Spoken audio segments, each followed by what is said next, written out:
इस वीडियो में हम लोग हैलोएल्केन्स एंड हैलोएरीन चैप्टर में केमिकल प्रॉपर्टीज ऑफ हैलोएरीन पढ़ेंगे।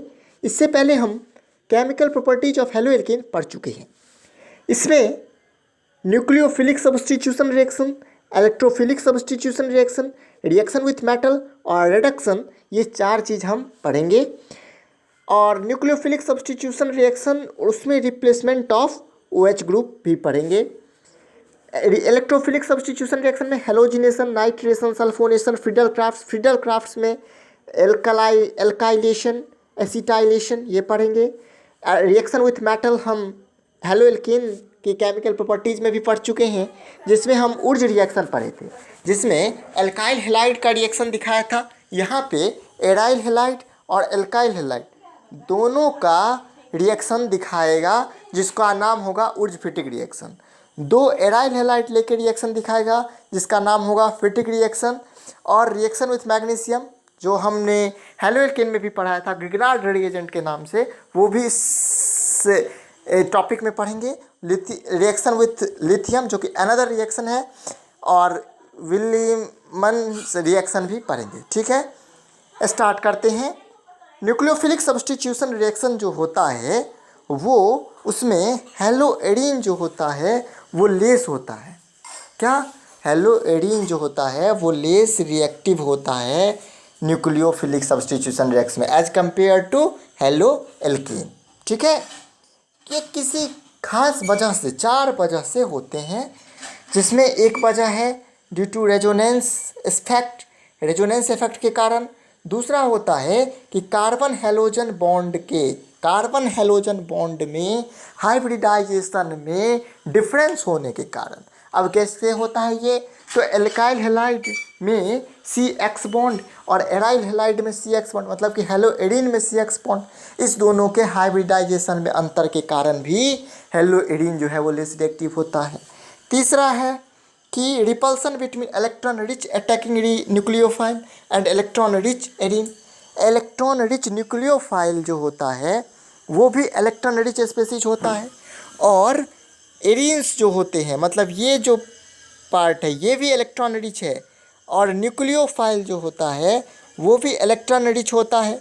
तो दोनों के बीच इलेक्ट्रॉन रिपल्सन होता है। ठीक है, और है इंस्टेबिलिटी ऑफ फिनाइल के टाइम। ठीक है, अब धीरे धीरे सबको हम समझा देते हैं कि कैसे क्या होता है। अब रेजोनेंस इफेक्ट क्या है देखते हैं। तो देखिए, ये चीज़ आप क्लास 11th में भी पढ़े होंगे। ठीक है, क्लोरोबेंजीन है, अब ये क्लोरीन पे, यहाँ पे देखिए ये लोन पेयर है, अब ये शिफ्ट हो गया यहाँ पे, तो यहाँ पे डबल बॉन्ड बन गया। अब जो है ये इलेक्ट्रॉन जो है वो यहाँ शिफ्ट हो गया। अब यहाँ डबल बॉन्ड होगा तो 5 होगा, तो इसलिए यहाँ पे क्या है, डबल बॉन्ड नहीं, यहाँ पे सिंगल बॉन्ड ही है। फिर ये शिफ्ट हो गया यहाँ पे, फिर ये जो इलेक्ट्रॉन यहाँ पे आ गया प्लस, क्यों प्लस आ गया? क्योंकि ये यहाँ पे चला, इलेक्ट्रॉन शिफ्ट हो गया। फिर जो है ये यहाँ शिफ्ट हो गया, ये यहाँ शिफ्ट हो गया, ये फिर यहाँ शिफ्ट हो गया। इस तरह से ये जो है ये क्या है, रेजोनेंस इफेक्ट है। किसका? तो क्लोरोबेंजीन का। तो अब देखते हैं कि इस कारण से कैसे ये जो है न्यूक्लियोफिलिक सब्स्टिट्यूशन रिएक्शन हैलोएरीन जो है वो लेस रिएक्टिव है। ये देखते हैं क्यों होता है ऐसा। क्योंकि यहाँ पे जो है वो रेजोनेंस इफेक्ट से हम ये बात समझते हैं कि ये जो होता है क्लोरोबेंजीन में जो होता है, ये जो है ये पार्शियल डबल बॉन्ड हो जाता है। क्लोरोबेंजीन पे क्या होता है, पार्शियल डबल बॉन्ड, किस किस के बीच में? तो कार्बन, और यहाँ पे ये जो होता है ये बॉन्ड यहाँ पे ऐसे होता है ना, ये एक जैसे ये है, क्या कहते हैं ये, तो इसमें क्या है, तो ये कार्बन है और X है ये हैलोजन। इस दोनों के बीच का जो बॉन्ड है ना वो कैसा है, तो यहाँ पे ये जो है वो डबल बॉन्ड है। ठीक है, और यहाँ पे जो एल्काइल हैलाइड में क्या होता है, तो कार्बन हैलोजन के बीच में सिंगल बॉन्ड होता है। किसमें? अल्काइल हैलाइड में।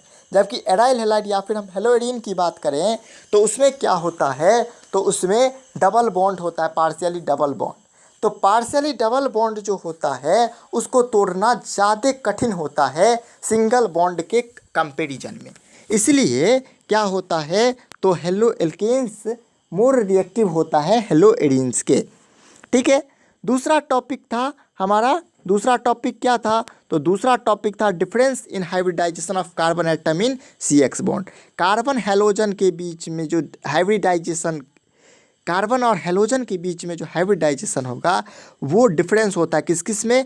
तो हेलो एडीन में और हेलो एल्केन में। ठीक है, मतलब एल्काइल हैलाइड में और एल और किस में? एडाइल हैलाइड में डिफरेंस होता है। अब समझेंगे थोड़ा थोड़ा बात। अब ये बात है कि सी सिंगल बॉन्ड सी, ठीक है, एक है हमारे पास सी सिंगल बॉन्ड सी, तो ये है sp3 hybridization. C double bond C sp2, C triple bond C sp, ये पता चल गया। अब हम ये देखेंगे कि परसेंटेज एस कैरेक्टर कैसे निकाला जाता है। ठीक है, क्या देखेंगे हम लोग? परसेंटेज एस कैरेक्टर कैसे फाइंड किया जाता है। तो देखिए sp3 है हमारे पास, ठीक है, क्या है? sp3 hybridisation. ये कैसे पता चला कि sp3 किसको बोलेंगे? तो कार्बन कार्बन के बीच में सिंगल बॉन्ड है, तो ये कौन सा हाइब्रिडाइजेशन है? sp3 हाइब्रिडाइजेशन है। ठीक है, अब इसमें कितने हैं? तो एक s है और 3 क्या है?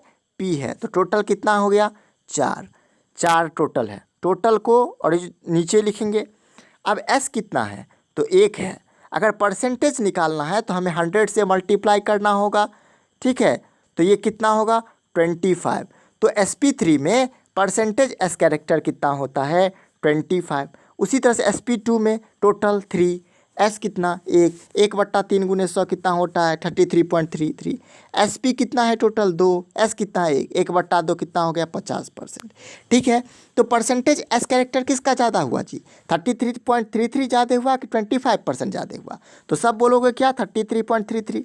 तो ये जो होता है हेलो एडीन, इसमें कार्बन और हेलोजन के बीच में डबल बॉन्ड होता है। और हेलो एल्केन में क्या होता है? तो कार्बन और हेलोजन के बीच में सिंगल बॉन्ड होता है। तो हेलो एल्केन में क्या होता है? तो sp3 हाइब्रिडाइजेशन। और हेलो एडीन में क्या होता है? sp2 hybridisation. और परसेंटेज एस कैरेक्टर कितना होता है हेलो एल्केन में? 25%। हेलो एडीन में कितना होगा? 33.33%। परसेंटेज एस कैरेक्टर बढ़ने से इलेक्ट्रोनिगेटिविटी बढ़ता है। इलेक्ट्रोनिगेटिविटी क्या करता है? तो बॉन्ड को में से इलेक्ट्रॉन को टूटने नहीं देता, उसको होल्ड करके रखता है। अब एक बात और, परसेंटेज एस कैरेक्टर बढ़ने से बॉन्ड लेंथ क्या होता है? घट जाता है। बॉन्ड लेंथ घटने का मतलब ये हुआ कि उसको तोड़ना काफ़ी कठिन होगा, क्योंकि लॉन्गर जो बॉन्ड होगा उसको तोड़ना ज़्यादा ईजी होता है छोटे की बॉन्ड की अपेक्षा। ठीक है, क्योंकि छोटा बॉन्ड मजबूत होता है। तो इससे हम कह सकते हैं कि बॉन्ड टूटेगा नहीं, तो न्यूक्लियोफाइल जुड़ेगा कैसे? तो इसलिए क्या हो गया यहाँ भी? हेलो एल्केन जो हो गया वो यहाँ पे भी क्या हो गया? तो लेस रिएक्टिव हो गया, मोर रिएक्टिव हो गया किसके अपेक्षा? हेलो एडीन के अपेक्षा। ये दूसरा पॉइंट हो गया। तीसरा हमारा ये कहता है कि repulsion between electron rich attacking nucleophile and electron rich a diene. ठीक है, तो वो भी देख लेते हैं। यहाँ पे देखिए, ये जो है हेलोजन, ये भी इलेक्ट्रॉन रिच है, ये एरीन है, ये भी इलेक्ट्रॉन रिच है, और न्यूक्लियोफाइल है, ये भी रिच है। जब इस पे ये अटैक करेगा तो इलेक्ट्रॉन क्या होगा? रिपल्सन हो जाएगा। ये तीसरा पॉइंट हो गया। चौथा ये है कि सोचा क्या कि हम क्या करते हैं कि हेलोजन को हटा देते हैं, तो एक इलेक्ट्रॉन रिच स्पेसीज जिससे गायब हो जाएगा। लेकिन यहाँ पे जो ये कैसा रिएक्शन है? SN2 जो हम लोग पढ़े थे उसमें यही था ना कि क्या किया गया था कि हेलोजन हटा दिया गया। ठीक है, और कैटायन पे न्यूक्लियोफाइल अटैक करके न्यूक्लियोफिलिक सब्स्टिट्यूशन हुआ। तो यहाँ पे भी क्या किया? इसको हटाया गया, लेकिन यहाँ जो फिनाइल कैटायन बना वो अनस्टेबल हो गया। ये 4 पॉइंट, इस कारण से हेलो एल्केन मोर रिएक्टिव होता है हेलो एडीन से, और हेलो एडीन लेस रिएक्टिव होता है हेलो एल्केन से। ठीक है, अब हम लोग पढ़ेंगे न्यूक्लियोफिलिक सब्स्टिट्यूशन रिएक्शन के अंदर रिप्लेसमेंट ऑफ हाइड्रोक्सिल ग्रुप या फिर OH ग्रुप। ठीक है, अब देखिए क्लोरोबेंजीन को जब हम एक्वस सोडियम हाइड्रोक्साइड के साथ रिएक्ट करवाते हैं तो HCl इससे क्या हो गया? HCl निकल गया। ठीक है, तो यहाँ पे क्या बचा? बेंजीन के पैरा पोजीशन पर ONA, मतलब इसका नाम क्या हुआ? Sodium phenoxide. जब इसका एसिडिफिकेशन हुआ तो ये क्या बन गया? फेनॉल। लेकिन इसमें गौर करने वाली बात ये है कि इसमें जो हीट चाहिए इस रिएक्शन के लिए वो बहुत ही अधिक चाहिए। कितना चाहिए? तो 643 केल्विन और 300 एटमॉस्फेरिक प्रेशर चाहिए, जो कि बहुत अधिक है।